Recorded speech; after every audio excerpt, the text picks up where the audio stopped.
Hi, everybody. This is Eileen Hedrahan with Cornell Cooperative Extension. Welcome to today's Energy Chat. We have some fantastic announcements today with great incentive programs that are available to you. And we're here with Sean O'Banion from ZeroDraft, a contractor with NYSERDA who provides home energy assessments and home energy upgrades. So he's here to tell us about these amazing incentives that are available for residents and folks who own but pay their own utilities throughout New York State. We're also going to talk about the home energy assessment and ways that you can reduce your utility bills and increase your energy efficiency. Welcome today, Sean O'Banion. I just wanted to ask you a few questions today about your work. So how did you get into this line of work, Sean? Good afternoon, Eileen. So I've been doing this type of work for about 13 years now. I originally started back when I was a teenager. I worked with my grandpa doing HVAC, plumbing, and then he did some insulation as well. So I had some experience before I became an adult and out of school. So I actually love this type of stuff, helping people. Awesome. Excellent. And so what brought you into this line of work to begin with? So I've worked for other companies, and then I started ZeroDraft about 7-8 years ago. Oh, okay. So I have a few questions I wanted to ask you. Give me an idea of a typical day. So I do an energy audit. I typically work in the Empower New York program. So you have to do an energy audit of the home. So you go and you have to first get them qualified to see if they're eligible. And then you take a look at their energy bills. And once you're on site, you assess their installation. You take a look at their appliances. You test for health and safety issues. Okay. And you try to see if you can improve on their energy bills. And then that in turn improves their comfort. Gotcha. And how long does the typical energy assessment take? Depending on the size of the house, it could take, anywhere between 1 to say 2 to 3 hours at the most, on a really large home. And how comprehensive is that? Does it, what would it include? It definitely involves getting into, say, the attic, looking around the whole home, measuring insulation levels, testing the appliances to make sure they're working properly. Mm-hmm. Doing health and safety checks, like checking for gas leaks, making sure they have, a good carbon monoxide and smoke detector in the house. Mm-hmm. Mm-hmm. A functioning one. Yeah. With the batteries. Yeah, that's helpful. That's good. And you also check insulation levels, proper ventilation, drafting, all kinds of really good things to check off your list to make sure the home is working efficiently and healthfully. How does moisture figure into this? Well, if you say in the summer months, say if you're not using a dehumidifier in the basement, if you have a basement, that moisture, is going to work its way hopefully throughout the house. But say if you don't have the right insulation, say enough, or even in the right spot, moisture can condensate and then dew points happening within the home before it's actually exiting the house, and which can cause a mold-like substance or indoor air quality problems. So we look to remedy those so that the homeowner's not going to be in any kind of health and safety issue, or that the structure isn't going to start to decay and rot away. Okay, excellent. So that helps the house. It helps the people in the house with their health, and it helps the overall structure and integrity of the home as well. I just was told that we started recording this live a few seconds late, so I'm going to just reintroduce myself. I'm Eileen Hanrahan with Cornell Cooperative Extension, Smart Energy Choices Program, Community Energy Advisor, and we're here with Sean O'Banion from ZeroDraft, who is a home energy auditor. And before we get any further into the home energy assessment process, Sean, I wanted to introduce, or have you introduce, this fantastic new incentive program that just came out on Monday from New York State to help low income and moderate income folks do thousands of dollars of free home energy upgrades on their homes. And by median income, pretty much everybody in New York State would qualify for these programs. So can you share that the new incentive program that's available to us through December 31st? Yes, the Empower New York program, they used to offer upgrades up to $7,000 of eligible measures. So that typically includes attic insulation, basement insulation, and if within the budget they could do walls and other, measures. They always include the health and safety because that's required to get, say, any of the other measures done. But now, since they upped the grant limit to $10,000, they're often able to include whole house comprehensive solutions like walls, where sometimes they weren't included when you have a $7,000 cap. Those walls would have to be either ran through another program or through a local weatherization program. So now Empower's going to actually take on all of the insulation measures. Wow, fantastic. So for low income folks, that's if you rent or pay your own utilities or you own your home, you can get up to now it went from $7,000 to $10,000. And for median income folks, for a family of four, that income level is up to $115,000, and they can get a matching grant of $5,000, up to $5,000. Is that correct? Absolutely. And then for the remaining balance, you could take out a loan that they offer 5, 10, or 15 years at a low interest rate. Mm-hmm. And the purpose of the loan is not to make make your monthly bills worse. It's actually, they can actually structure that loan should you choose to even take advantage of that. And you don't have to, it's not part of the program. But if you choose to take advantage of the loan, say you want to do the matching funds for $5,000, they'll structure the loan so that you're not paying any more than you are now, right? You're not going to get an extra load on your bills per month. They'll try to determine how much money you're going to save on your utilities, and then your payment shouldn't be really any more than that per month until it's paid off. Is that correct? Yeah, absolutely. Because you're going to be saving that monthly over the course of the year. So then it offsets off of it, especially if you get the grant. It's usually a lot. You're going to be paying less on the loan, say you do choose the loan, than you were to pay on your energy bills. It's usually about half is what I figured with the grant, because the grant, it actually cuts it usually in half with the $5,000. So Right. then you're paying about half. It doesn't always work out that way, but it's what I've kind of noticed is when you get the grant, it's about a half. It cuts it right in half monthly.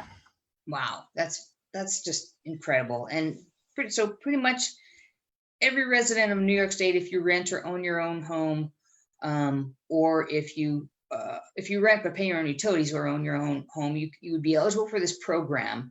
And somebody's going to benefit to some degree, either the Empower program, which is up to $10,000. And if you're Empower eligible, you can get both programs. So I recently had a customer who did $18,000 worth of work on their home because they were able to utilize both programs. But then they also did take on a loan just because there was even more work that they chose to do that they wanted to. So for an additional $4,000, they got $18,000 worth of work done on their house, which is just, it blows my mind what that opportunity provides for folks. We have a lot of old stock housing in New York State. Virtually every house needs energy upgrades. And tell us how this money is available to us. Tell us why this is not too good to be true. So yeah, nothing comes for free. They have this system benefit charge in your say you have NYSEG. I got a bill right here. This is one of my bills. If you look on page 3, if you go right to about the middle under electricity delivery charges, there's an SBC charge. It's called a system benefit charge. So everybody pays into it, and it's proportional to how much energy you're using. So if you're using a lot, you're going to be paying a little bit more. And then after you say get something done and reduce it, then you're be paying less. So you're always paying into it regardless of if you take advantage of this or not. And then even you can take advantage of these programs, but even if you're not eligible for these programs, you're still eligible for a free energy audit. So you can educate yourself on where your energy is going, and then you can kind of I always give recommendations of how you can do things, we can do things, or obviously there's a combination of both. Right. Yeah. Work your energy bills down to where it's affordable, and then your house is comfortable. Yeah. And it's healthier and it's better for the environment too. And we reduce our utility use, our energy use on our traditional fossil fuel based systems, our heating systems and so forth. We're saving money for ourselves. We're improving the health of our families, and we're also giving the climate a break. The less carbon emissions we have, the better overall it is for everybody. So that's a win-win-win. And with a incentive program handing us literally money to do all this stuff, that's the super bonus of the whole thing, obviously. So when you do energy upgrades to a home, typically what kind of savings are you seeing? I mean, it's usually between say 20 and 50%. It just depends on how lacking the house is originally. I can give you an example of just myself. I have a duplex, and when I first bought it, it had very little insulation. It didn't have a proper air barrier. It had a drop ceiling, which then I just replaced that with sheetrock, and then I was able to then insulate it. So my bills per month during the winter months were about $700 per month. Now during the winter months, the most I got up to was I think 402, but they're around 300, 350. So it's almost in half. It almost cut it right in half. Wow, and that's for a duplex. That's Yep, incredible. it's for a duplex. Yep, up and down ranch. It's like a raised ranch. Man, and that's not atypical, which is just phenomenal. I get so excited about this opportunity. So we kind of talked about what you do in an energy audit. Do you have any typical or atypical days that jump out at you that you'd like to share with folks on either teaching them a little bit more about what you do, or some of the surprises that you find, or anything like that? Yeah, I could go through like a quick breakdown of like the audit. So we go in, we look at the bills, we ask them questions of their concerns or issues. I make sure, I focus always at first on the health and safety, like making sure they have carbon monoxide smoke detector. We look for moisture mitigation, like making sure the dryer is vented outside and has the proper material. So it's not, a combustible material. So it won't potentially prevent or potentially have a fire. Making sure bath fans are not venting into attics, which then can cause mold buildup or mold-like substance buildup. And then, once I take a look around, then I kind of explain to them, what could be done to improve, what they could be done or what they could be doing, and then what avenues they could take. There's often sometimes 2 to even 4 avenues, meaning things they can do, the programs, what they offer, and then say incentives that might be out there, like replacing their furnace, where the state would maybe pay for half. Say they are concerned about it breaking down in the winter, and they've been putting money into it every couple of years, and instead of them putting money into something that's eventually, 1, not efficient, but eventually 2, going to fail, you could then take advantage of the programs, put that cost, say, in a loan, and then you just have peace of mind. Right. Oh yeah, absolutely. I mean, that happens fairly frequently. You've had this furnace that's been limping along for 20 years, and for the last 2 years, you've been crossing your fingers that it's going to get through the next one. Part of what you do is you check for safety and efficiency of furnaces, and you're kind of able to help determine if something's not going to work for long, or if it has died completely. This program can help pay for a new heating system. There's also renewable heat options, air source heat pumps and things like that are available to folks. And there are some additional incentives available on top of these through NYSEG and other major utilities. So we can help you with those as well. And so what's something I always get, I find it fun to hear about some of the exciting things that you may have come across in your work, or crazy stuff, or just one comes to mind. There was this really nice older gentleman. He lived in a double wide home. We were able to go in and insulate it, and he was very into like documenting and trying to see the before and after. As we do before and after testing, before installation's done and after. We mainly do it to make sure the house isn't too tight. But he was actually writing down, with those infrared lasers that you see a lot now, checking your temperature on your forehead. Mhm. So he actually went around before installation was done during the winter and was measuring temperatures of the floor, of the ceiling, of the wall, and he documented it all. And then once the installation was done, he then came back and showed me the results. And he was showing like a 10 degree, say the floors were at like 60 or 59. He saw it go up to closer to the temperature that he had the thermostat set for. So the floors got up to about 69, 70. And it was just pretty impressive, actually, because, I always feel it when I go back. I can feel the difference. But if you've lived in the house for, any period of time, and then something changes, you just adjust. Or say I see it only for a few hours, and I come back and I can tell the difference. He actually documented it. So that Yeah. was a really cool, it helped me to explain it to other people too, Yeah. what So might you had this be coming.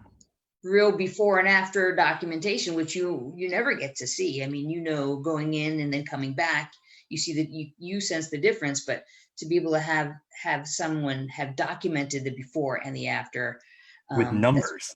yeah, with actual numbers, facts and figures. This is how much this helped my house, this and my bills. This is great. So what have you learned through your work all these years? Is there anything that you've learned or that has benefited you and your customers more than anything else that you like to convey? Yeah, I mean, it's definitely great to reduce your energy bills, but you want to be aware, one, where your energy is going. You want to be healthy, you want to be comfortable in your house. So these all come hand in hand. I can give you another example of a home that before we insulated, she was having moisture problems on single pane windows. Moisture was dripping.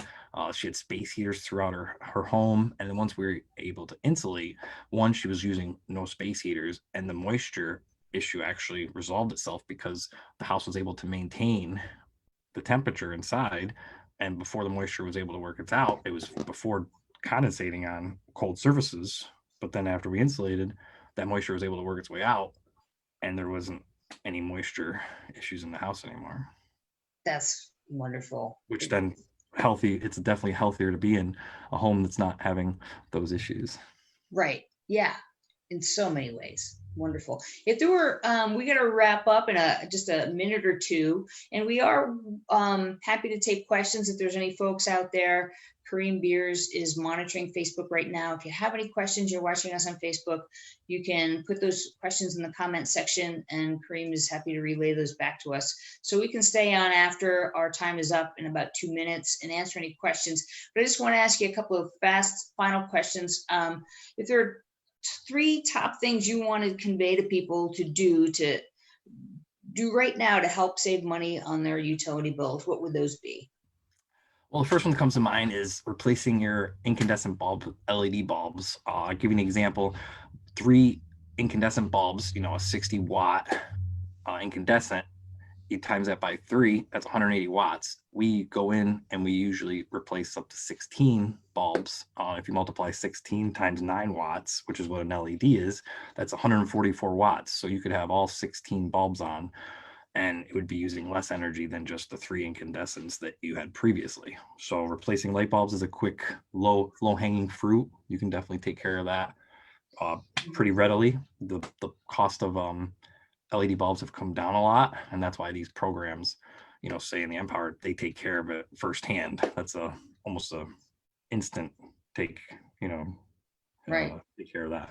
Yeah, so and that's something you guys install with the energy audit anyway. So your Yes. customers don't even have to buy those 16 bulbs if they have 16 bulbs in their house. They don't have to buy them. You guys are If going they to give take them to them. advantage. Yeah, exactly. One of the other perks. And then so And what I are guess other you said 3, so I can think of a couple other ones. Just when you leave the house, say you have the AC on, it doesn't need to, it's probably best to keep it on so you're not coming back to a hot house, but maybe instead of it being 74, go to 78. And then when you come back, put it to 74 or 70. You don't have to keep it at you could just turn this thermostat back a little bit. right without all the way down and then all the way back up again, right? And then the other one is water. I talk about moisture a lot. Water, just thinking, everyone's, when they're brushing their teeth, they're leaving the water running. When they're doing dishes, I don't see very many homes when I go in them have like a dish pan, where they're washing the dishes in it, let the water run, or say use a dishwasher. They're really efficient now compared to say 10, 20 years ago. Sure. Yeah, use Energy Star products. That's always helpful as well. And then, so the first step to all of this, to getting the assessment, to getting those incentives and getting these upgrades into your house, is to make an appointment for a home energy assessment. I can help you with that. You can reach out to me at 607-366-0833, and I can help connect you with Sean.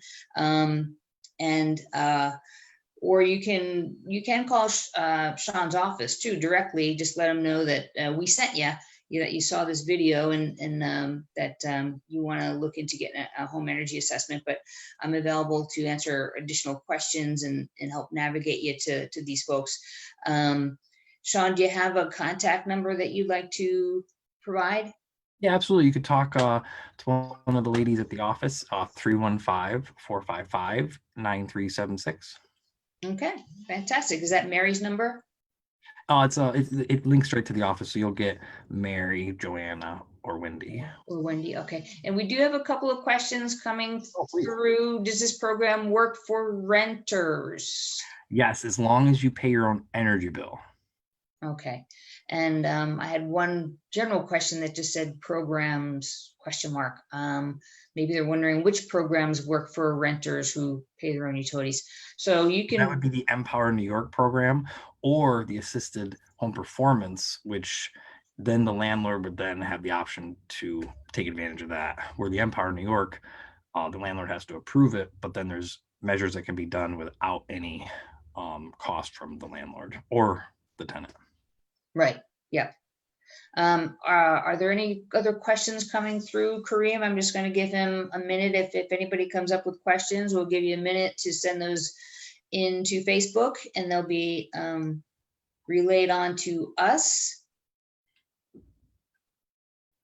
We'll just give that a minute. So yes, the Empower program and the Assisted Home Performance programs incentives have gone up. They were available through December at these higher incentive rates of $10,000 for low-income folks, and that's for a family of 4. That would be about $57,000, $57,564 a year.